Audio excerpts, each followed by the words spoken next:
Aujourd'hui, on va parler du coup de ces choses que je suis ravie d'avoir appris sur la maternité grâce à mon métier de kiné.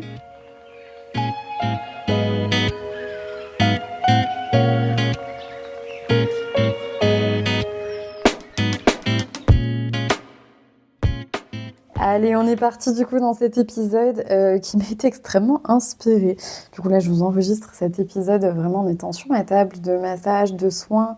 Je viens de terminer un soin Rebozo avec une femme que j'avais suivie tout au long de sa grossesse, lors du yoga prénatal aussi. Et en fait, j'aime bien ces temps un peu suspendus où on échange ensuite après. Et en fait, il m'est venu plein d'idées où je me disais, mais oui, en fait, il faut que j'en fasse un épisode de podcast. Et là, je me suis dit, ben, j'ai un peu de temps avant d'enchaîner avec mes autres soins de la journée. Donc, je vais en profiter pour enregistrer cet épisode de podcast. Donc, quelles sont ces choses, en fait, grâce à mon métier de kiné, au professeur de yoga prénatal, du coup, j'ai pu apprendre sur la maternité et où je suis ravie de l'avoir appris. Alors, la première chose, du coup, que j'aurais à vous dire, c'est qu'en fait, ta maternité, elle commence dès ton désir de grossesse. Et ta grossesse, pour moi, elle commence dès que tu le ressens, dès que tu as l'impression que tu es potentiellement enceinte. Et pas forcément au test de grossesse positif. Et pas seulement au bout de 3 mois qu'on te donne ce papier en te disant c'est bon, la grossesse est validée. Non. Pourquoi ? Parce qu'en fait, pour moi, ta maternité, c'est tout un chemin qui, pour certaines, le chemin avant de tomber enceinte peut être plus ou moins long, plus ou moins très long, ça dépend. Mais pour moi, ta maternité, elle commence dès que dans ta tête, tu te dis allez, je suis potentiellement prête pour cette expérience. Et qu'en fait, tu chemines et que tu te poses des questions et que tu te renseignes et que tu consultes. Mais en fait, pour moi, la maternité, elle commence à ce moment-là, en fait. Vraiment. Elle commence pas plus tard. Elle commence juste à ce moment-là. Et la grossesse, je sais que souvent, ça surprend pas mal de mes patientes quand je pose la question de combien de grossesses elles ont eu. Souvent, elles me disent, par exemple, 2. Et je leur dis, d'accord, et du coup, vous avez 2 enfants.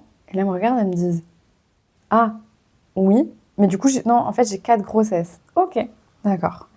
Parce que moi, je leur dis souvent, bien sûr, que je compte les arrêts de grossesse, naturels, volontaires, mais aussi tous ces moments où, à l'intérieur de toi, t'as pu être persuadée, t'as pu ressentir, te visualiser que t'étais potentiellement enceinte, en faisant ton calcul, peut-être, en te disant « Ah, si là, je tombe enceinte, je vais accoucher à tel moment. » Parce qu'en fait, psychologiquement, tu t'es investi dans cette grossesse, qui est peut-être là, physiquement, peut-être pas encore. Mais en tout cas, elle l'a compté. Comment dire, elle ne peut pas ne pas exister, même si bien sûr, oui, on pourrait se dire, voilà, si la femme est persuadée d'être enceinte alors qu'en fait elle ne l'est pas, oui, factuellement, médicalement parlant, elle n'a pas existé, d'accord. Mais dans sa tête, elle a existé, donc du coup, elle s'est visualisée enceinte. Comme des fois, je leur dis, combien de temps a duré votre grossesse ? Et là, souvent, certaines rigolent en se disant, elle a duré 9 mois ma grossesse. Je suis là, ouais, mais depuis quand, du coup, t'avais ce désir de maternité ? Parce que bien sûr, moi, je vais forcément avoir beaucoup plus, j'allais dire d'empathie, c'est pas le bon mot, mais en tout cas, je vais forcément réagir de manière assez différente, ou en tout cas mieux comprendre certaines patientes, si je sais qu'en fait, du coup, sa grossesse, à partir du début de sa maternité et de son désir de tomber enceinte, en fait, ça faisait 3 ans ou 6 ans, versus une qui, en fait, s'est dit que c'est bon, il voulait se lancer, et qu'elle est tombée enceinte au bout de 3 mois. Forcément, ça n'impacte pas forcément pareil, de la même manière, même si je dis ça, et attention, il y en a pour qui 3 mois, ça peut être déjà extrêmement dur, hein, bien sûr. Tout est toujours au cas par cas. Mais pour moi, ça a compté, et on peut pas dire que ça n'a pas compté, que ça n'a pas existé. Donc ta maternité et ta grossesse, elles commencent dès ce désir-là pour moi. Au-delà des 9 mois très physiques, et encore, on y reviendra dans une autre chose dont je parlerai après. Mais ta grossesse, c'est pareil, tu t'es visualisé, toi, peut-être ton conjoint, ta conjointe. Et en fait, du coup, ça compte. C'est des moments où dans ta tête, tu t'es visualisé, tu as pensé à tout ça. Et du coup, pour moi, c'est important de dire que ça a compté. La deuxième chose, c'est que forcément, ton couple, toi, tu vas changer, tu vas évoluer. Pas seulement en postpartum, parce que c'est très bien, je trouve que maintenant, aujourd'hui, on parle énormément du baby clash qui est possible en postpartum, qui n'est pas obligatoire. Mais voilà, ce moment où on peut justement clasher un peu avec notre partenaire, où ça peut être compliqué. Et pour autant, je trouve qu'on parle pas assez du fait que ça peut déjà changer pendant la grossesse. Parce que la grossesse, c'est une étape qui peut être tellement particulière. Et encore une fois, je dis ça, mais ça peut être même en protocole dès le désir de grossesse, en fait, finalement. Hein. Surtout en PMA ou autre, j'en parlerai pas forcément plus dans cet épisode, mais ça peut être vraiment très challengeant pour les couples, même pour des fois certains, même mener à la séparation. Et en fait, pour moi, tout va évoluer et la grossesse est un état dans lequel forcément la femme va sentir de manière très différente. Pour certaines, ça ira parce que ça restera à peu près pareil. Si elle n'a pas trop de symptômes, ça chamboule pas trop de choses et que globalement elle a pas trop mal, elle arrive à bien dormir, voilà, ça peut ne pas chambouler grand-chose. Et au contraire, des fois, des couples peuvent vraiment être encore plus soudés pendant la grossesse parce qu'ils étaient prêts à cette étape, et tant mieux. Mais il y en a d'autres, des fois, pour qui la grossesse va être très challengeante parce que la femme, son corps, il change. Elle a un petit être à l'intérieur d'elle. Parfois, c'est ce qu'on parlait la dernière fois en cours de yoga, en fait, vous n'arrivez pas à dormir. Le manque de sommeil, c'est le pire. Du coup, tu gigotes, etc. dans le lit, sauf que ton mec ou ta meuf, elle râle parce que du coup, elle n'arrive pas à dormir. Du coup, ça vous met à cran. Et puis toi, en même temps, ta grossesse, elle prend toute sa place. Peut-être même dans ta vie, perso, pro. Et du coup, les autres personnes ne comprennent pas parce qu'ils ne le vivent pas à l'intérieur. Mais en fait, si toi, t'as qu'une envie, c'est de faire peut-être que parler de ça. Ou pas, encore une fois. Mais ça prend une place. Et parfois, pour le ou la partenaire, ça peut être très abstrait parce qu'ils ne le ressentent pas forcément dans leur corps. Ils peuvent voir changer mentalement, physiquement. Et du coup, voilà, forcément, ça va évoluer et changer. Et donc, ça peut apporter son lot de désaccords possibles, ou en tout cas d'avoir besoin de se réaligner pour continuer du coup ce chemin-là. Mais c'est obligé que ça va changer. Et encore une fois, pas forcément qu'en postpartum. Dans la même lignée, du coup, la troisième chose, c'est que forcément, ton ou ta partenaire et toi, tu vas changer, mais ton entourage aussi. Ton entourage, il va venir se modifier. Parfois, du coup, il va t'étonner. Il y aura des personnes qui seront là, alors que tu n'aurais pas forcément pensé que ça aurait été des personnes qui auraient été là, parce que tu n'es pas forcément proche plus que ça de ces personnes-là. Et en fait, elles vont s'avérer extrêmement présentes lors de cette grossesse et possiblement lors du postpartum. Et en même temps, il y a d'autres personnes qui peut-être vont te décevoir. Peut-être qu'il y a des personnes où tu t'attendras pas forcément qu'elles réagissent comme ça, et en fait, si, elles auront réagi comme ça, ou alors elles n'auront pas réagi, elles n'auront pas fait les choses que tu pouvais potentiellement attendre. Voilà, pour moi, cette maternité, c'est un tel changement de vie que, en fait, forcément, dans tout changement de vie, il est lié avec des changements autour de soi, dans son entourage. Et garder en tête, pour moi, que c'est jamais forcément définitif. Il y a des personnes, des fois, qui peuvent s'éloigner. Je pense surtout particulièrement aux couples qui se lancent les premiers dans un groupe d'amis. Je pense que c'est jamais la place la plus facile parce que eux partent dans une étape où beaucoup de choses vont tourner autour de la maternité, de la grossesse. Voilà, ils deviennent une famille. Et parfois, les autres amis peuvent ne pas complètement comprendre ou s'avérer parfois maladroits ou parfois aussi s'avérer complètement inexistants et absents parce que du coup, ils savent tellement pas quoi faire vu qu'ils ne savent pas ce que vous vivez qu'ils vont du coup jamais trop envoyer de message par peur de déranger, jamais trop être là, alors qu'en fait, presque, ils attendraient qu'une chose, c'est de savoir quoi faire. Donc, j'ai pas mis dans cet épisode ouais, la communication, c'est la clé, parce que oui, je trouve que la communication, c'est la clé dans beaucoup de choses, mais dans ces moments-là, c'est jamais très simple de réussir à bien communiquer. Donc, ce qu'il faut, c'est toujours s'écouter. Mais ton entourage, dans ces périodes-là, va forcément évoluer, changer. Parfois, tu diras, j'ai vu le vrai visage de certaines personnes qui m'entourent. Est-ce que c'est le vrai visage ou est-ce que c'est juste que vous ne matchez plus? Je ne sais pas. Mais en tout cas, ça va changer. Du coup, la quatrième chose, c'est ne jamais prendre de décision en SPM, pour celles qui ne sont pas encore enceintes. Donc en syndrome prémenstruel, vous savez, ces jours juste avant les règles. Ou alors, pendant la grossesse ou postpartum, si tu n'as pas dormi. Et c'est valable pour tout le monde. On ne prend pas de décision quand on n'a pas dormi. On attend d'avoir dormi pour pouvoir prendre des décisions parce que le manque de sommeil, c'est la pire torture au monde, vraiment. Et des fois, je dis même à certains amis,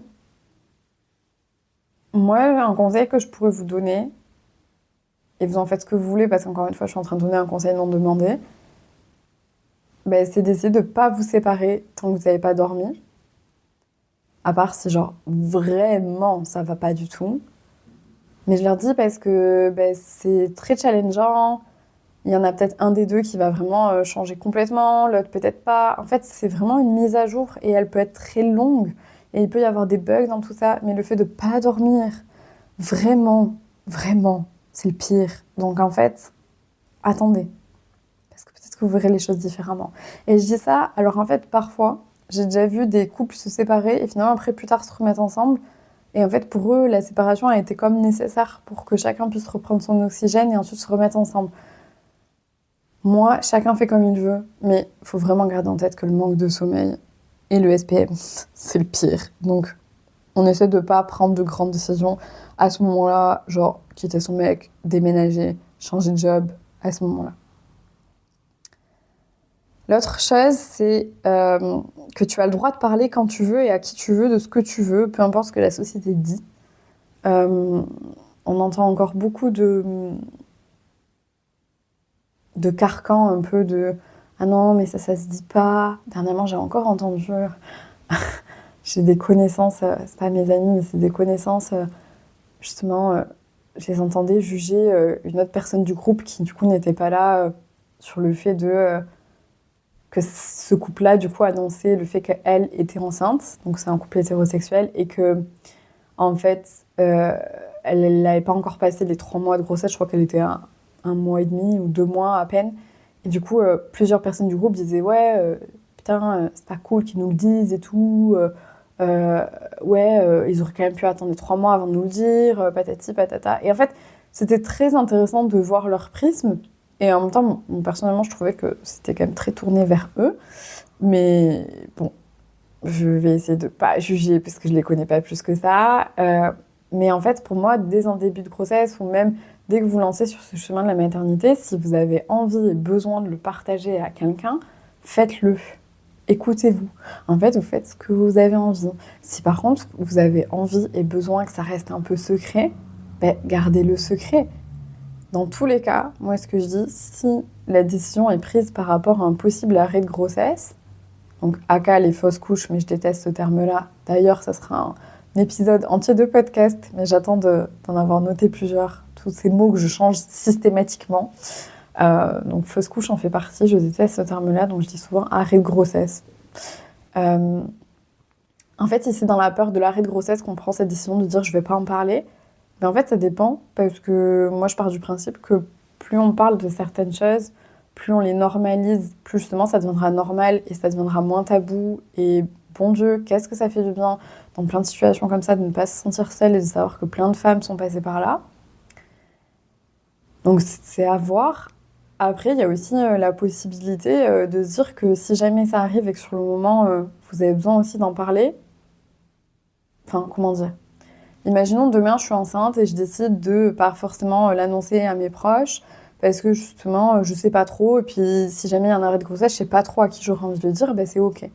Par contre, le jour où ça m'arrive, si je me rends compte que je suis très seule et qu'en fait j'ai besoin de soutien, là, je peux aussi décider à qui je le dis, à qui j'explique ce que je viens de traverser, en leur expliquant, voilà, j'étais enceinte, ça s'est arrêté.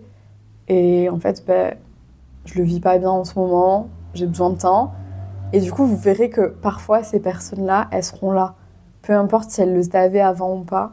Mais en tout cas, je trouve toujours très triste de cultiver un tabou sur quelque chose où le risque, c'est que ça peut vous priver d'avoir du soutien quand vous en aurez besoin. Mais en même temps, comme j'ai dit, vous pouvez aussi très bien l'annoncer à ce moment-là.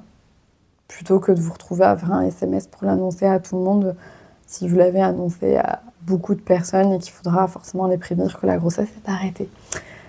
Mais voilà, en tout cas, sur les 3 premiers mois, faut aussi savoir que c'est statistiquement les 3 premiers mois où il y a le plus de chances d'avoir du coup des arrêts de grossesse, mais il y a une triste vérité aussi qui est qu'une grossesse peut s'arrêter à n'importe quel moment, même à la toute fin et le jour du terme. Donc voilà, moi c'est pour ça que je dis on peut pas toujours tout cacher. En tout cas, la conclusion de ce thème-là, moi c'était on s'écoute, mais par contre on arrête avec ces carcans de je dois pas, je truc. Tu t'écoutes et tu fais ce qui te semble le meilleur pour toi à ton moment donné et précis. L'autre chose, c'était que ton corps et ton quotidien, ils seront sûrement très différents, surtout au début. Et qu'à force, peut-être que tout reviendra comme avant. Alors le comme avant est toujours difficile à définir. Est-ce que ton corps reviendra réellement comme avant après une grossesse? Moi, je pense que, en tout cas, tu peux te sentir aussi bien, voire même mieux dans ton corps après une grossesse. J'ai eu l'exemple autour de moi et il y en a pour qui la grossesse a été une révélation vraiment en tant que femme, de se sentir bien, de sentir que waouh, le corps il est comme un peu magique. Enfin, magique bien sûr, hein, on s'entend dans le sens dans lequel je le dis, mais qu'il fonctionne très bien et que c'est dingue cette puissance à l'intérieur de nous d'être capable de faire ça. Du coup, est-ce que le corps revient comme avant? C'est un grand débat, mais en tout cas, j'ai connu plusieurs personnes qui sont senties beaucoup mieux dans leur corps après une grossesse qu'avant, et d'autres pour qui c'est l'inverse. Mais en tout cas, de toujours se rappeler que toujours tout est transitoire et que chaque étape, chaque année, chaque mois sera un lot différent de challenges. Et qu'en fait, là, par exemple, avec celle avec qui j'étais juste avant, voilà, elle me racontait, en fait, avant, avec son mec, ce qu'il kiffait faire, c'était regarder plein de séries, de les enchaîner, de potentiellement s'enchaîner 4 épisodes et d'être ultra fatiguée. Mais voilà, c'est ce qu'ils aiment, c'est un peu leur fondation en tant que couple. Et en fait, elle le dit, le plus dur les premiers mois, c'est qu'en fait, on ne pouvait pas faire ça. Et elle me dit, là, on est à un stade où en fait, on fait, mais on regarde même pas un demi-épisode, on a dû remettre au moins 10 ou 15 fois en arrière, parce que du coup, on n'a pas entendu, parce que la petite, elle hurlait, parce qu'en fait, il y en a un qui a dû se lever pour aller, du coup, lui remettre la totote, etc., etc. Mais elle me dit, mais ça fait du bien parce qu'on le fait. Et du coup, ça nous fait du bien, même si c'est qu'un demi-épisode. Alors, il y a un peu de frustration, mais en même temps, elle me dit, la frustration, elle y est, mais on l'avait tellement fait avant, que du coup, là, on sait qu'on peut le refaire, et on est content de le refaire à une dose qui est différente, mais en tout cas, ça revient. Et moi, ça, c'est ça que je voulais surtout dire ici, c'est qu'en fait, forcément, tout sera quand même différent parce que du coup, tu auras un enfant, ça aura été une expérience, vous serez une famille, mais il y a certaines choses, on n'est pas non plus, comment dire, en train de se dire, on clôture un vrai chapitre de vie. Alors, oui, c'est quand même un changement. Mais avoir un enfant, c'est pas la fin de tout non plus. Enfin, on peut continuer à faire plein de choses. Et moi, en tout cas, j'ai été extrêmement contente aussi de pouvoir voir dans ma vie pro, surtout professionnelle en mode formation, de voir que plein de femmes autour de moi pouvaient continuer à avoir plein de projets, être formatrices, emmener leurs filles, leurs fils, l'allaiter, qu'en fait plein de choses étaient possibles, même des fois avec des participantes. J'en avais une avec moi dans ma deuxième cohorte de Amba Yoga, donc pour devenir professeure de yoga, qui était venue au week-end avec son fils, elle l'allaitait, son conjoint était là, et en fait je me disais waouh, c'est une méga organisation, mais en effet ça peut être possible. Et moi ça m'a fait du bien de me dire que ça pouvait être possible parce que ça m'ouvre un champ de possibilités qui me fait du bien, parce que moi ce que j'aime dans la vie c'est qu'il y a un maximum de champs de possibilités, j'adore ça, ça me fascine, et je me dis que c'est cool en fait, qu'aujourd'hui il y a plein de choses qui changent, et je trouve que c'est là où on est plus chanceux en tout cas. Alors que pour moi, dans mon prisme, comment dire, éducationnel et dans mon entourage, ça n'existait pas parce que beaucoup de femmes s'étaient un peu privées une fois qu'elles devenaient mères. Elles s'étaient fait beaucoup passer en second, troisième, quatrième plan. Alors qu'en fait, non. Et puis j'ai des patients qui m'ont montré qu'en fait c'était possible, on pouvait continuer à faire plein de choses, mais forcément, c'est quand même différent. Comme la fatigue est différente apparemment aussi. Donc en fait, ça sera différent, mais est-ce que ça sera mieux, moins bien, ça dépend. Et c'est pas forcément la fin de tout non plus. L'autre chose, c'est que quasiment tout est question de lâcher prise. Tout est une expérience de lâcher prise. Le désir de grossesse jusqu'à tomber enceinte en est un. La grossesse en est un. L'accouchement en est un. Le postpartum aussi. Et en fait, c'est d'accepter qu'on va jamais tout contrôler. De toute façon, je ne sais pas à quel moment on a pu croire qu'on pouvait tout contrôler. On peut jamais tout contrôler. Moi, là, par exemple, je vous parle, je suis sur ma table chauffante, c'est très agréable. Aujourd'hui, il fait beau, c'est très agréable, mais il a fait extrêmement froid ce matin. Et en fait, ça fait du bien qu'il fasse beau, mais je ne l'ai pas contrôlé. Donc oui, après avoir enregistré cet épisode de podcast, je vais quand même aller prendre un peu ma dose de soleil et de vitamine D.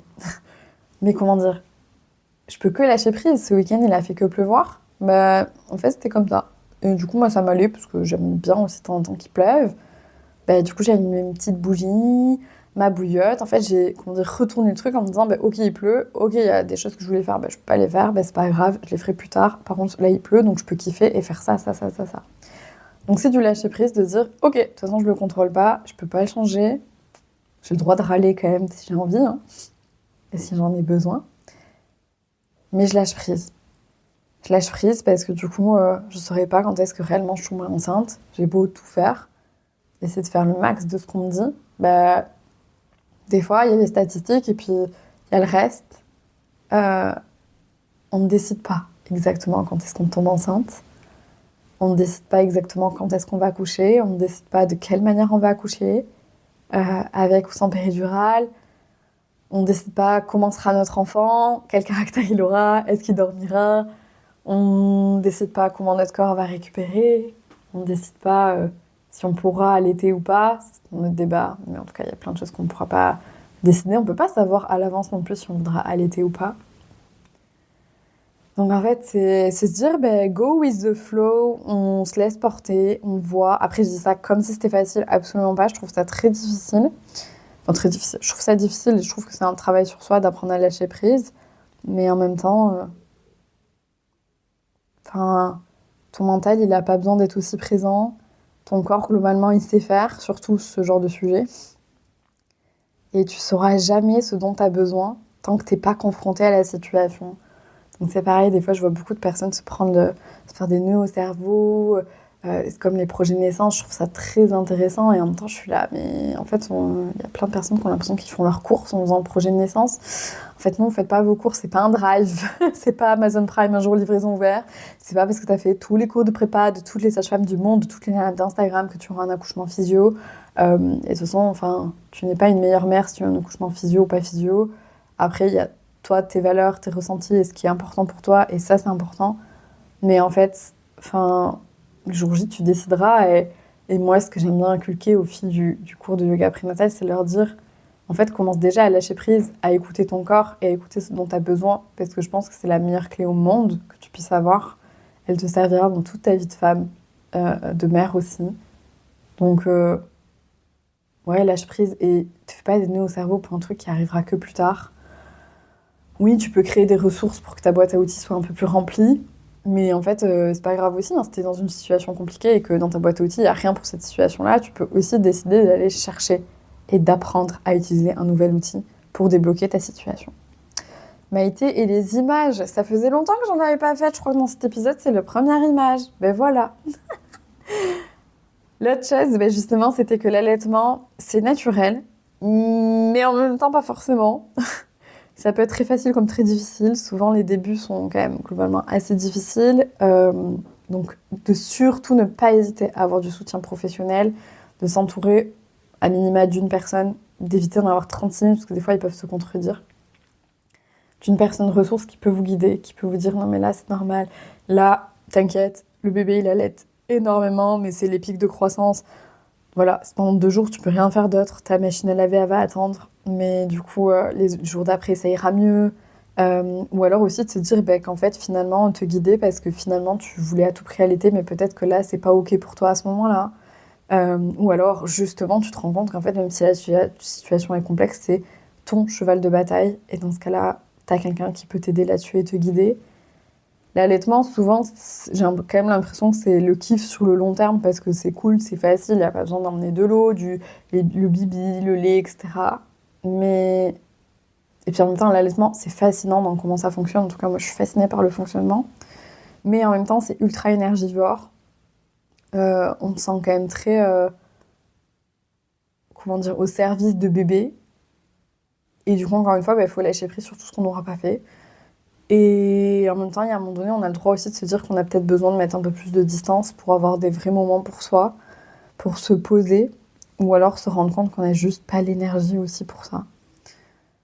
Donc comme je disais, pour les projets de naissance, etc., pour moi, l'allaitement, je dis toujours, alors si vraiment pour vous, vous voyez que c'est quand même quelque chose qui, oui, vous êtes parti pour vous dire je veux allaiter, moi je leur dis, il faut vous renseigner déjà pendant la grossesse, rencontrer des conseillères en lactation, des kinés qui s'en occupent, pour avoir les contacts, parce que c'est pas quand t'es en postpartum, en PLS, et qu'en fait rien ne va et que tout le monde te fait peur parce que le bébé il prend pas du poids.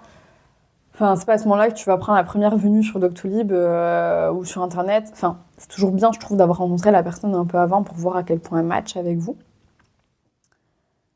Mais c'est de s'écouter aussi, parce que du coup, forcément, est-ce qu'on a la même énergie si on a eu un accouchement qui a été globalement assez rapide et physiquement ça a été, et que vous sentez que vous êtes bien, et qu'en fait, vous avez un bébé globalement qui fait à peu près 6 nuits, enfin, quand en gros, vous vous sentez bien, ben là, l'allaitement, ça peut être du coup un kiff et vous pouvez avoir l'énergie pour.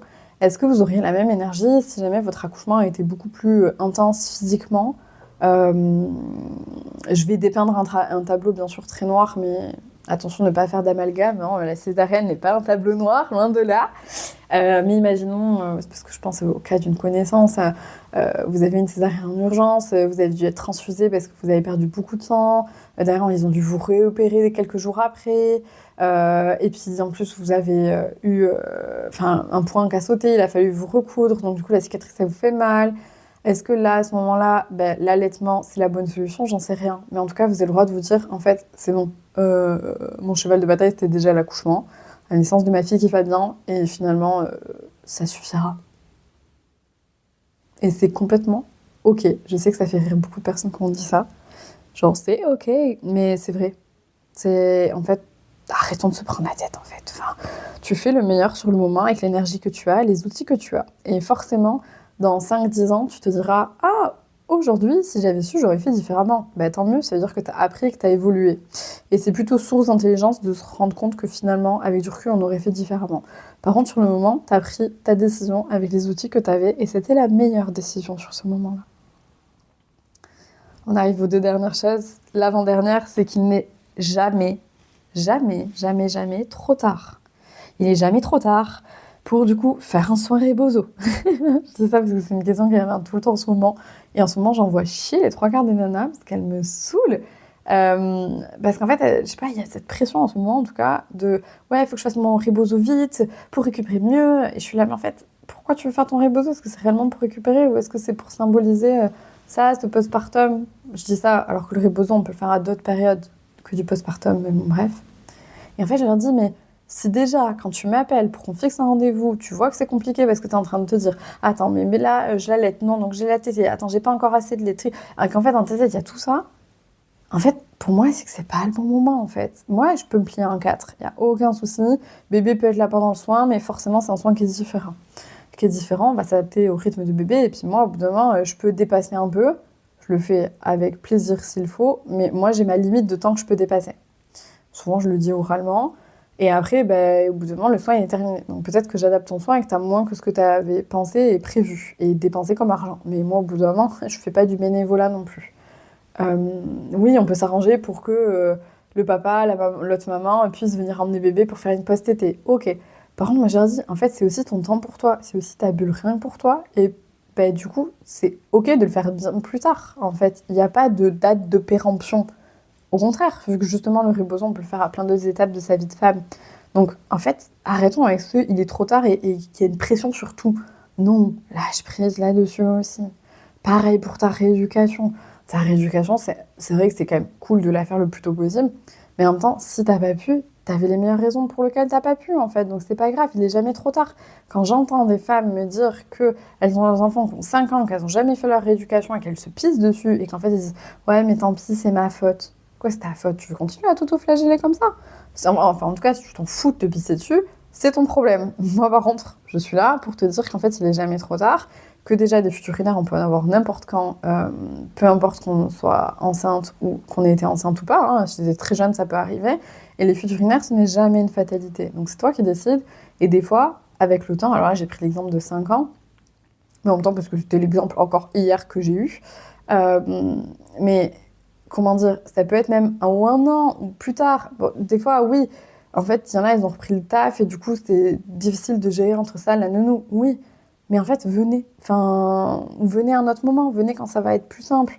Mais à un moment donné, il faut se le prioriser aussi un peu. Et encore une fois, il n'est jamais trop tard. Venez pas vous excuser, vous expliquer, vous dites, ben voilà, je n'ai pas pu faire ma rééducation avant, mais là, je viens la faire. Il est jamais, jamais trop tard pour prendre soin de sa santé. Jamais. Et ne pas hésiter aussi à refaire la rééducation. Si jamais il y a encore des symptômes, changer de thérapeute s'il le faut. Mais jamais trop tard pour faire quelque chose qui vous fait du bien et pour votre santé, sinon c'est très triste. C'est comme ce que je dis souvent, des fois on me dit oui mais jusqu'à quel âge on peut faire la rééducation? Jusqu'à quel âge? Moi la patiente la plus âgée que j'ai eue, elle avait 98 ans. Et souvent on me dit ah ouais, je suis là, ouais.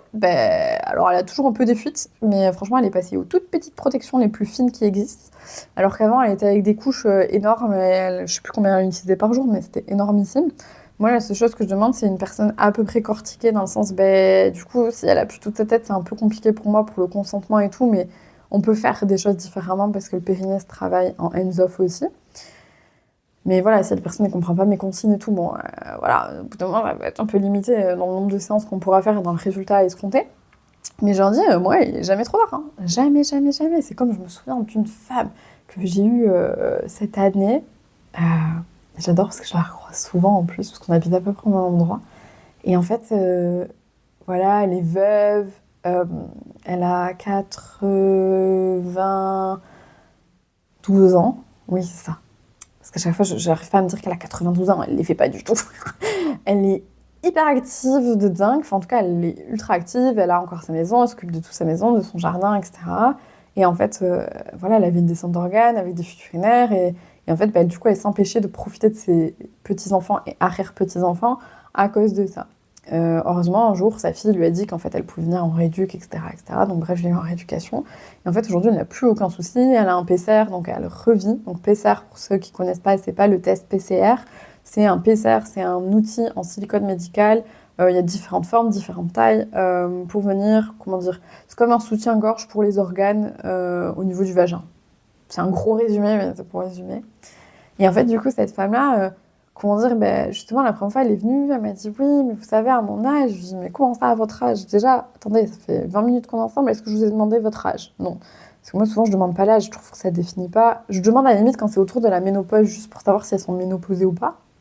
Et encore là, je m'en fous, parce que, enfin, il y en a, elles peuvent avoir 50 ans, elles sont déjà ménopausées, d'autres non. Donc en fait, souvent, je leur demande, est-ce que vous êtes ménopausée, est-ce que vous savez ce que c'est, etc. Mais j'ai dit, moi, l'âge, peu importe, en fait. Puis c'est pareil, si vous me dites que vous voulez mettre le pied derrière la tête, parce que ça fait 40 ans que vous mettez le pied derrière la tête et que là, vous n'y arrivez plus, on mettra le pied derrière la tête. Moi, je m'adapte par rapport à ce que vous avez l'habitude de faire, mais il est jamais trop tard. Et vraiment, cette patiente, elle est trop touchante parce que du coup, elle en a parlé après à son médecin généraliste, ou autre, qui lui comprenait clairement pas ce qu'on faisait et se demandait, enfin, pour lui, vraiment, je faisais perdre du temps à cette patiente. Pour autant, quand vraiment il s'est rendu compte qu'en effet, quand elle est chez elle, elle ne portait plus du tout de protection, il s'est dit ah ouais, d'accord. Enfin, pourtant ça ne pue pas la pisse chez elle, donc ouais, peut-être qu'en effet, la kiné pouvait faire quelque chose même à ces âges-là. Et en fait, bon, tout ça pour dire, il n'est jamais trop tard. Et cette patiente, c'est vrai que elle en parle pas plus parce que ça reste une génération où pour elle c'est quand même globalement assez tabou. Même elle me fait rire, elle comprend pas forcément comment une kiné peut décider de faire cette spé-là. Je lui ai dit, je vous rassure, on ne m'a absolument pas obligée, c'est moi qui ai décidé de faire ça. Je ne suis pas menottée et fouettée tous les soirs si j'ai pas juste en patiente, hein. Je le fais de mon propre chef. Mais en fait, en même temps, elle se dit, mais waouh, c'était magique de se dire que oui, ça pouvait évoluer. Et moi, je dis oui, il n'est jamais trop tard. Jamais, jamais, jamais. Sinon, c'est triste. Enfin, en tout cas, pour la personne que je suis, ça serait très triste. Et on va conclure par la dernière chose, et non pas une des plus importantes, oui, non, en fait, toutes sont importantes, c'est que personne n'est parfait. Personne n'est parfait, il n'y a pas de manière de faire parfait les choses, contrairement à ce que on pourrait ressentir parfois en regardant les réseaux sociaux. Je me souviens, pareil, d'un couple que j'ai accompagné, où elle est venue, lui était là aussi, elle m'expliquait, etc. Je dis, oh, ok, qu'est-ce que je peux faire pour vous? Qu'est-ce que vous cherchez par cet accompagnement? Et voilà, elle me disait, moi, en fait, j'ai un projet ultra physio, parce qu'en fait, du coup, je veux pas de péri, je veux allaiter, je veux truc, etc. Et moi, je dis, ah, ok, très bien. Parce que moi, en fait, souvent, je leur dis, moi, en fait, je m'en fous de ce que vous voulez. Enfin, je m'en fous. Comment dire, je vais pas dire, ah oui, c'est la meilleure décision. En fait, non. Moi, je vais vous donner statistiquement, scientifiquement, les pour, les contre et les trucs. Mais en fait, mon avis à moi, est-ce que moi, au fond de moi, je veux, n'a jamais sa place en consultation avec les couples, les patientes, etc. Et en fait, je le vois, sauf qu'en fait, en creusant, je me rends compte que derrière, il y a énormément d'insécurité, qu'il y a un énorme besoin d'hyper-contrôle. Et en fait, du coup, je les invite à aussi réfléchir. Bon, après, c'est vrai que lui, du coup, derrière, comment dire, ne prenait pas forcément sa place, mais en même temps, il me dit, moi je la suis parce que c'est elle qui vit la grossesse, elle qui suit l'accouchement, donc voilà, enfin, il était plutôt passif, je sais pas si c'est le bon terme, mais bon, je pense que vous voyez ce que je veux dire. Et en fait, elle, en réfléchissant, plus on avançait dans nos séances, plus c'était ultra intéressant parce que je la voyais changer d'avis. Et en fait, moi, je lui disais, mais moi, je suis là pour répondre à toutes vos questions si j'en ai la réponse. Et en fait, elle me disait, ouais, mais j'ai lu, du coup, la BD de Lucille Gomez, qui est géniale, Les super pouvoirs de la naissance, ou quelque chose comme ça. La naissance, merde, j'ai le livre là-bas, mais j'arrive pas à lire le titre. Bon. Ah non, La naissance en BD, c'est bon, j'ai réussi à lire le titre sur au moins une. Et la naissance en BD, en fait, le but, c'est juste de venir expliquer. Enfin, elle l'explique, etc. Et du coup, il y en a pour qui ça peut être très genre, en fait, je veux pas la péri. Et moi, je leur dis, bah, ça dépend. Oui, la péridurale va en effet vous empêcher plus facilement de bouger. C'est pas complètement impossible, mais ça dépend. On sait pas comment votre corps va réagir à la péri. Oui, il peut y avoir des tremblements avec la péri. Après, la péri, c'est comme j'ai oublié de le dire pour l'allaitement, mais en fait, moi, souvent, je leur dis, arrêtez de vous prendre la tête. On est dans des générations où, en fait, on a le choix. Pourquoi vous voulez trancher de suite? En fait, péri ou pas péri, vous déciderez le jour J. Après, si vous voulez vraiment essayer sans péri et que vous venez sans aucun outil, oui, il y a peut-être plus de chances que vous preniez la péri. Et encore, ça dépend, on ne sait pas. Vous ne saurez pas le jour J ce que vous allez ressentir. C'est un truc indescriptible que personne ne connaît tant qu'on l'a pas vécu. Et encore, vous pourrez le vivre 5 accouchements, que ça serait 5 accouchements encore différents. Donc, bon, moi, j'ai dit, on se prend un peu trop la tête. Et comme l'allaitement, je leur dis, mais pourquoi on se prend la tête aujourd'hui? En fait, oui, ça peut être très important pour vous et je le comprends, mais en même temps, aujourd'hui, il y a une autre solution. Votre bébé ne va pas mourir de faim. On est d'accord? Très bien. Aujourd'hui, du coup, pour l'accouchement, vous n'allez pas... En plus, on est en France, où la péridurale, on la paye pas. Donc des fois, j'aime bien remettre l'église au centre du village en leur disant, en fait, on n'est pas dans un contexte socio-économique où du coup, en plus, la péridurale, ça rentrerait dans le fait où financièrement, ça vous met dans la merde si tu prends la péri. Donc en fait, je me dis, oui, c'est pareil, quand on me dit, oui, mais t'as vu dans tel pays, ils n'utilisent pas la péri. Ouais, ben c'est des pays dans lesquels les femmes payent la péri. Donc oui, bien sûr, du coup, il y a peut-être moins de péri. Oui. Parce que du coup, financièrement, si vous deviez la payer, je sais pas à quel point elle serait plus prise. En tout cas, aujourd'hui, on est en France. Vous n'avez pas besoin de vous poser cette question-là au niveau financier. Donc en fait, vous verrez le jour J. Et comment dire, on va pas vous donner un diplôme ou une réduction d'impôt que vous ayez accouché avec ou sans péri, que vous ayez allaité ou pas, que vous ayez fait ci ou ça. Donc faut arrêter avec ce truc de syndrome de personne parfaite, ça n'existe pas. Et pour conclure, finalement, cette femme-là et ce couple-là, à l'avant-dernière séance, elle s'est rendue compte que, en fait, elle savait pas, elle venait à peine de se rendre compte que tout ce qu'elle m'avait dit, c'était pas forcément ce qu'elle pensait au fond d'elle, c'est ce qu'elle croyait qu'elle devait faire. Parce qu'elle me disait, en fait, j'ai l'impression d'être à l'école et qu'en fait, il y avait un chemin à suivre et que, en fait, ben, ouais, je devais accoucher sans péri, ouais, je devais allaiter, ouais, je devais faire ça, nanana. Et en fait, elle me dit, je suis en train juste d'essayer de me connecter à ce que moi, au fond, j'ai envie. Et moi, je me souviens, j'avais souri parce que j'étais tellement contente. Parce que je sentais qu'il y avait des freins, mais j'arrivais pas à forcément identifier. Et je m'étais quand même posé la question de me dire, mais est-ce que c'est réellement au fond d'elle ce qu'elle veut et ce qu'elle ressent ou pas? Et en même temps, je la connaissais pas d'avant, donc c'est plus difficile. Et en même temps, je dis ça, si je connais d'avant, je sais pas toujours si c'est plus simple, mais bref. Et en fait, du coup, elle est partie accoucher avec une sorte de lâcher-prise en se disant, en fait, finalement, YOLO, je ne sais absolument pas. Bon, au moins, elle était ultra informée sur comment accoucher sans péri et allaiter, hein, c'est sûr. Mais elle s'est dit, je vais me laisser vivre et je verrai. Et en fait, elle me l'a dit. Elle m'a dit, aujourd'hui, je m'en fous de raconter mon accouchement, combien il s'est passé. Ce qui était bénéfique, c'est ce lâcher-prise que j'ai eu, de me dire et de m'écouter profondément, moi, à l'intérieur, sans la pollution qu'il peut y avoir à l'extérieur. Et c'est souvent un peu le côté un peu néfaste de certains réseaux, comme des comptes mamans ou autres. Moi, je leur dis toujours, les comptes des mamans que vous suivez, moi, il n'y a pas de souci. Je trouve ça fun et je peux comprendre pourquoi on les suit. Hein. Comme moi qui parle d'endométriose ou autre. Mais en fait, je leur dis, rappelez-vous qu'on n'avait qu'une face d'une pièce. On ne peut pas vous montrer l'autre face parce que est-ce que moi, j'ai envie de me montrer en story quand je pleure ma race? Non. Est-ce que les mamans, elles vont se montrer en story quand elles ont envie de buter leur enfant? Non. Alors, des fois, maintenant, il y en a qui me disent, oui, mais non, il y en a qui le font. Oui, bon, chacun voit. Moi, en tout cas, quand je suis sur les réseaux, c'est pas cette partie-là que j'ai envie de montrer. Et quand moi, personnellement, je vais sur les réseaux, c'est pas cette partie-là non plus que j'ai envie de voir. est-ce que je vais sur les réseaux parce que j'ai envie de... Comment dire? En tout cas, si c'est des choses un peu plus deep, j'ai envie d'être prévenue à l'avance parce que peut-être que dans ma propre santé mentale ce jour-là, j'ai pas envie d'être confrontée à ça. Donc, personne n'est parfait, il faut arrêter. Et puis, les réseaux sociaux, ce qui marche, c'est que ça soit esthétique, enfin, comme la télé-réalité. Des fois, maintenant, j'entends que tout le monde critique la télé-réalité en disant on leur dit de faire ci, faire ça. Mais pour moi, ça a toujours existé. Les gens savent qu'ils sont filmés. Donc, forcément, ça change ton processus. Enfin, ça va pas être pareil que si on te met une vraie caméra cachée chez toi. Forcément, ça va changer. Mais en gros, personne n'est parfait. Et plus tard, tes enfants critiqueront forcément potentiellement des choses, des choix que tu as fait, ou des non-choix que tu n'as pas fait pour eux. C'est normal. C'est la vie. Moi, je trouve que ce qui est toujours important, c'est d'être suffisamment connecté à soi-même et intelligent pour se dire que peut-être qu'en effet, on entend ce qu'ils ont à nous reprocher et que si on avait su qu'ils l'auraient vu comme ça, on aurait peut-être fait différemment. Après, encore une fois, je reviens à cette phrase que j'ai dit tout à l'heure. Vous avez fait avec les outils que vous aviez sur le moment T et vous avez fait ce qui vous semblait plus juste. Et c'était la meilleure chose à faire. Donc voilà, dans cet épisode, je vais m'arrêter là parce que sinon je pourrais déblatérer pendant des heures.